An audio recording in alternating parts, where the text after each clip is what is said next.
sebelumnya, kalian sudah saya berikan tugas masing-masing orang untuk memberikan dan membuat video terkait perangkat manajemen lingkungan.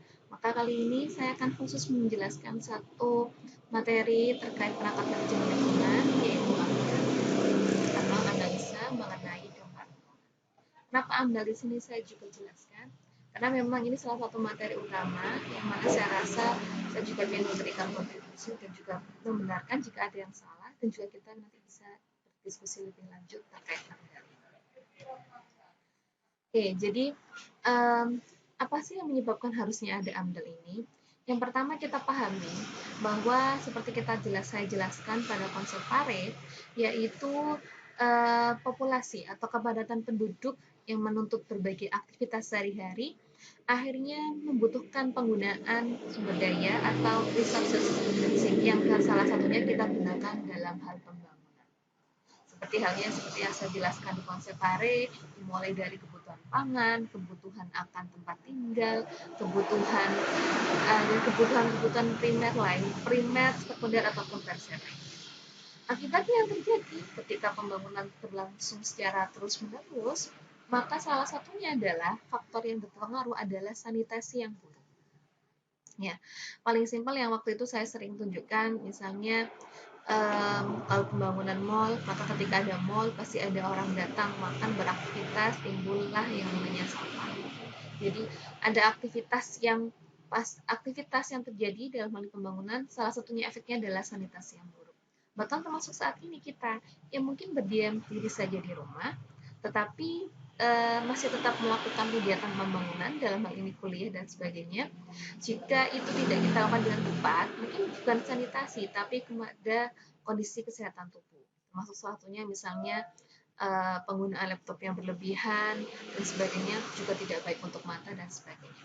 Jadi bisa lewat sanitasinya, bisa lewat kebiasaan hidupnya dan sebagainya, sehingga pada ujungnya adalah ini, permasalahan berupa tingkat kesehatan penduduk yang dan sebagaimana kita tahu, kesehatan dan jiwa itu adalah hal penting yang harus kita jaga. Bahkan sampai pemerintah saja pada kasus corona ini nyatakan kita lebih baik stay safe di rumah daripada bekerja. Sering dengar juga dalam hal ini kemarin 3 tahun sebelumnya, yaitu terkait pembangunan pabrik semen Gresik di Rembang. Nah itu kan gitu. Jadi setelah diumumkan Rembang itu belum diajukan AMDAL-nya, itu dari Semen Indonesia melakukan kayak survei gitu, pengumuman dan konsultasi ke masyarakat. Gimana pendapat mereka, saran apa saja yang mereka berikan, itu harus dicatat dan didokumentasikan.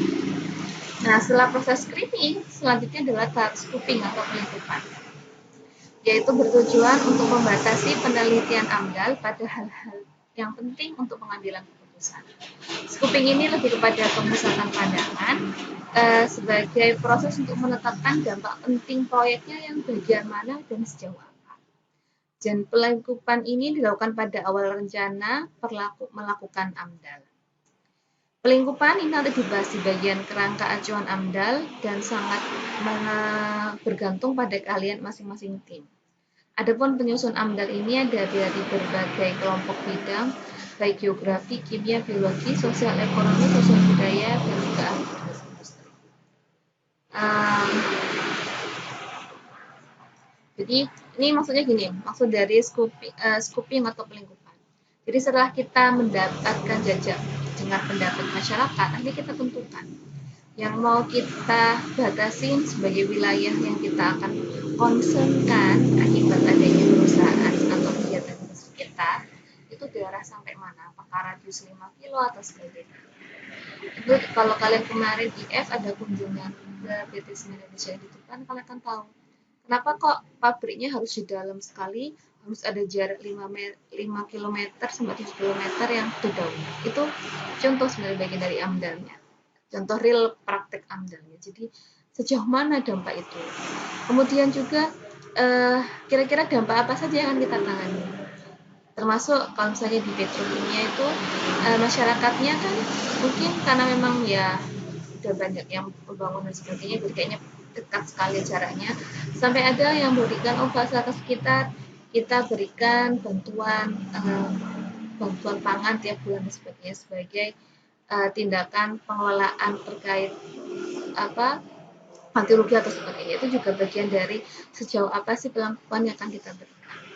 Nah, pelingkupan ini penting. Kenapa kita harus tahu? Nggak semua dampak penting itu memang efek dari industri kita. Jadi harus kita benar-benar telaah.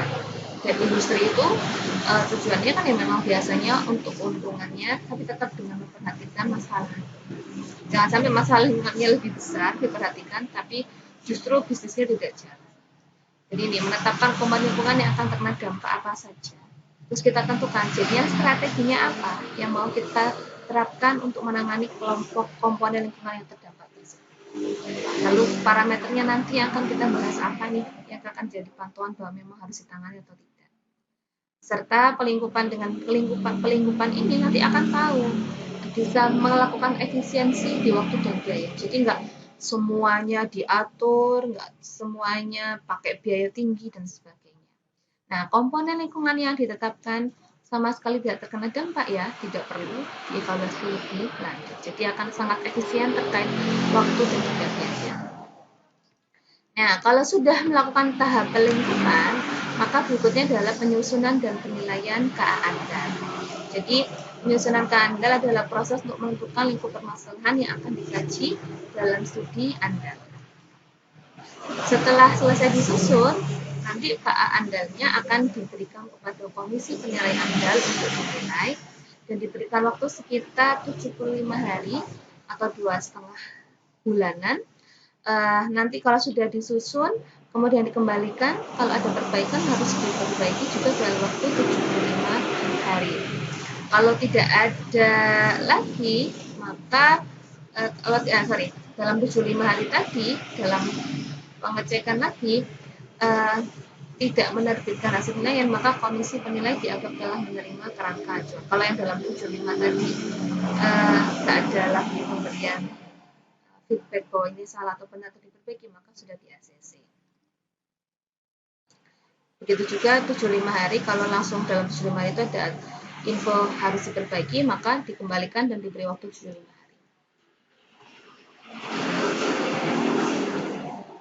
Oke, nah setelah nanti KA Andal dinilai oleh komisi penilai, diperbaiki, nanti jadilah Andal.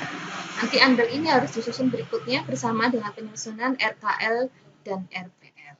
Jadi RKL RPL ini disusun didasarkan acuan pada KA Andal yang telah disepakati atau hasil penilaian komisi Amdal.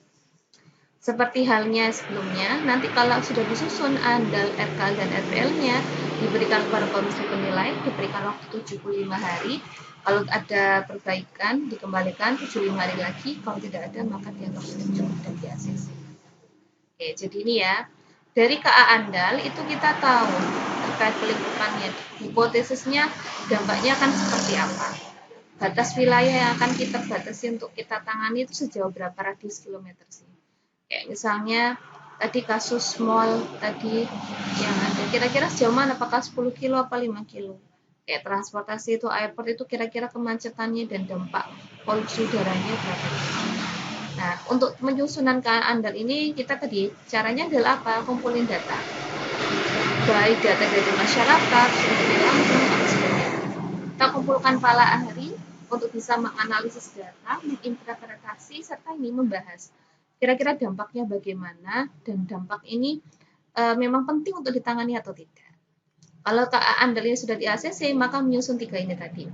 Andal, RKL, dan RPL. Jadi di Andal ini kita benar-benar analisa dampak. Kita akan dokumen itu menjelaskan bagaimana lingkungan awal sebelum ada industri, kemudian setelah berjalan 5 tahun, 10 tahun bagaimana kira-kira bayangan mereka lingkungannya akan seperti apa, dampak apa saja yang akan terjadi, besarnya seperti apa, kepentingannya apa, nanti secara evaluasi keseluruhan apa sih yang akan terjadi di lingkungan ini akibat adanya industri tersebut dan rekomendasi apa yang harus diberikan.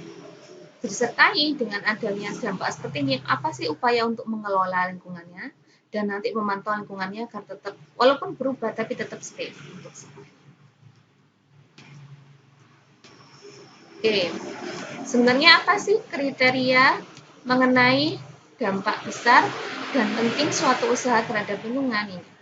Yang pasti kalau memiliki dampak besar itu pasti jumlah manusia yang terkena dampaknya sangat besar. Makanya kita masuk pertahanan, keamanan, transportasi itu melibatkan jumlah manusia yang banyak, itu wajib ada. Luas wilayah persebaran dampak ya. Apalagi kalau industri yang terkait dengan kayak udara, pencemarannya itu pasti luasan wilayahnya sangat banyak. Intensitas dalamnya dampak berlangsung. Kenapa industri pertambangan itu wajib AMDAL? Karena ini intensitasnya cukup tinggi dan pasti salah. Jadi makanya nggak bisa kalau industri itu cuma berjalan 2-3 tahun belum dikartu bisa. Nah ini pasti ada AMDAL. Banyaknya komponen lingkungan lain yang terkena, apakah hanya masalah tanah dan air, bisa udara, manusianya dan sebagainya. Nanti kumulatifnya seperti apa? Apakah ada dampak yang memberikan balik? Dampak terbalik atau tidak berbalik? Maksudnya balik lagi ke manusia nggak? Ini dampak-dampak yang memiliki faktor-faktor ini merupakan dampak besar dan penting suatu usaha terhadap lingkungan dan harus kita tangani dan kita tentukan pengelolaan dan juga pemantauannya tepat. Nah, dalam pelingkupan tadi kita kenal ada batasan wilayah. Batasan wilayah itu kita bisa menentukannya dengan bantuan rona lingkungan. Apa sih rona lingkungan? Rona lingkungan atau juga environmental setting atau environmental baseline merupakan gambaran keadaan lingkungan di tempat proyek yang akan dibangun dan daerah sekitar. Bisa berupa rona lingkungan alam dan rona lingkungan buatan. Rona lingkungan awal dalam proses pembukaan dampak mempunyai manfaat untuk pembukaan keadaan lingkungan di masa yang akan datang tanpa proyek dan dengan adanya proyek. Hal penting dalam penyusunan komponen lingkungan adalah semua komponen yang diperlukan tak boleh ada yang terlewatkan dan harus diteliti secara intensif. Kalau dia komponennya tidak relevan tapi masih dalam daerah dampak, maka tetap kita teliti tapi tidak perlu sangat mendetail tapi cukup ekstensif karena masih dalam ekosistem dan kemungkinan bisa saling berhubungan. Jadi ini, misalnya kita mau mendirikan lokasi KIG di Tuban. Nah, ini kita harus cek sejauh mana, ini adalah contoh rona lingkungan, sejauh mana kita akan membatasi wilayah yang harus kita pantau dan kita kelola karena adanya lokasi KIG di Tuban. Apakah cukup hanya sampai jalan raya ataukah harus sampai ke dalam tepi pantai atau mungkin beberapa kilometer dari bibir pantai? Kenapa? Karena ini dampak kondisi kegiatan lokasi perusahaan ini apakah sangat berefek pada kondisi lingkungan ini. Para ahli yang menjadi kelompok dalam AMDAL ini harus menelaah, menginterpretasi datanya dan mengambil kira-kira rancangan keputusan yang harus diberikan seperti apa. Oke, jadi studi AMDAL tadi kita kumpulkan data sekundernya. Baru kalau udah sekunder oke, kita tentukan ini AMDAL kegiatan ini, kita sosialisasikan publik, kita kumpulkan data primer yang kita kontak langsung dengan masyarakat, kita susun KA AMDAL-nya di sidang komisi disetujui, jadilah AMDAL RKL-RPL, dan kita susun, kita sidang ulangkan lagi, ini diajukan, ini sebagai finalisasi, kalau sudah maka jadilah AMDAL dan kita berikan rekomendasi kelayakan lingkungan. Jadi ini tahapannya, tolong sangat diingat ya tahapan ini. Jadi pemakarsa mengembang pada masyarakat, instansi juga membantu, saran, pendapat dan tanggapan diberikan bersama kepada instansi, teruskan ke pemakarsa, penyusunan ke AMDAL dengan konsultasi pada masyarakat, penilaian komisi, dari instansi ini komisinya juga mendengar saran dan pendapat dan tanggapan dari masyarakat, setujui menyusun AMDAL RKL, penilaian, kembali ada saran tanggapan, kalau sudah maka AMDAL-nya disetujui dan mendapatkan keputusan kelayakan dari lingkungan hidup, Menteri Lingkungan Hidup, Gubernur, Bapak, ataupun wali kota di lokasi setempat. Ketika kita membahas sosialisasi kepada masyarakat itu banyak bentuknya. Jadi terkait rencana masyarakat itu bisa disosialisasikan di koran, di lokasi, di TV radio, di koran lokal, ataupun kita mengadakan forum konsultasi publik. Jadi kita jaring aspirasi dari masyarakat, kemudian ini nanti kita teruskan kepada pemerintah juga, instansinya, dan juga dari aspirasi masyarakat ini diberikan juga pada pemrakasan, nanti digunakan untuk penyusunan dokumen. Karena ya pemrakasan biasanya adalah orang baru tamu yang tahu dari luar informasinya bagaimana wilayah itu, kalau mau mendirikan usaha, yang tahu betul kan masyarakatnya, sumber data ini, maka perlu kita jajaki. Nah, kenapa sih harus ada AMDAL? Ini kita akan membahas fungsi AMDAL bagi masyarakat, pemerintah, dan juga pemilik proyek. Yang pertama adalah bagi masyarakat. Apa sih manfaat adanya AMDAL ini? Yang jelas adalah dengan adanya AMDAL dan sosialisasi, masyarakat itu tahu pembangunannya akan seperti apa. Oh, wilayah ini mau jadi kota, atau wilayah ini jadi industri, sehingga bisa mempersiapkan diri masyarakatnya untuk adaptasi. Masyarakat juga bisa ikut berpartisipasi. Jadi pekerjanya kah? Kalau ini nanti misalnya dari terminal mungkin ada tempat-tempat tinggal sementara atau seperti apa. Kemudian juga agar tidak terjadi salah paham dan dapat bekerja sama dengan pemilik proyek. Ingat biasanya pemilik proyek adalah tamu. Ya, jadi jangan sampai masyarakat merasa kok saya nih dan kewajiban saya hilang nih karena adanya pemilik proyek tersebut. Kita di mana itu kita menghindari salah paham ini, dapat bekerja sama dan masyarakat sendiri tahu hak dan kewajibannya terkait proyek tersebut. Nah, kemudian bagi pemilik proyek, apa saja manfaatnya? Yang pertama pasti, AMDAL ini sifatnya wajib. Kalau dia nggak punya, maka dia melanggar UU dan PP.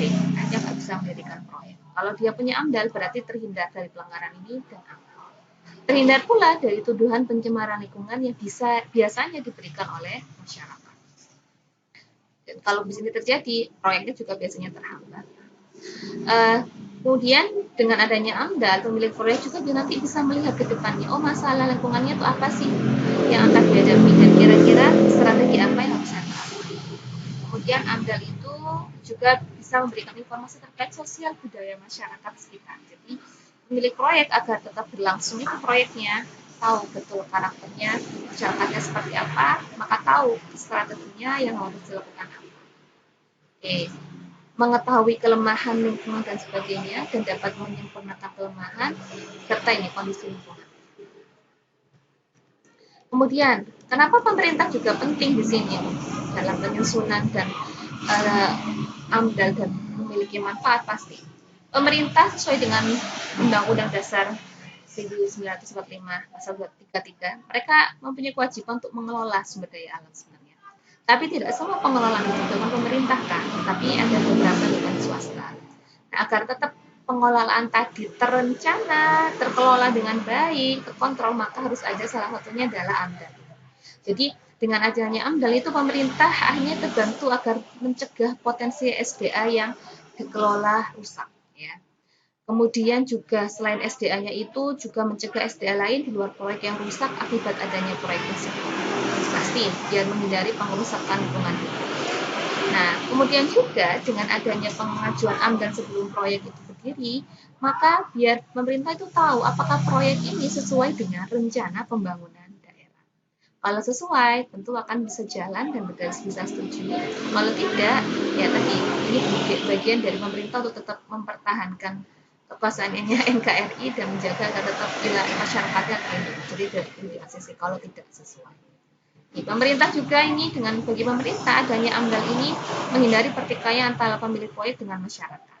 Karena nanti ujung-ujungnya pasti baliknya kalau ada sengketa ke masyarakat, ke pengadilan. Kalau ada AMDAL ini sebagai upaya awal untuk menghindari pertikaian.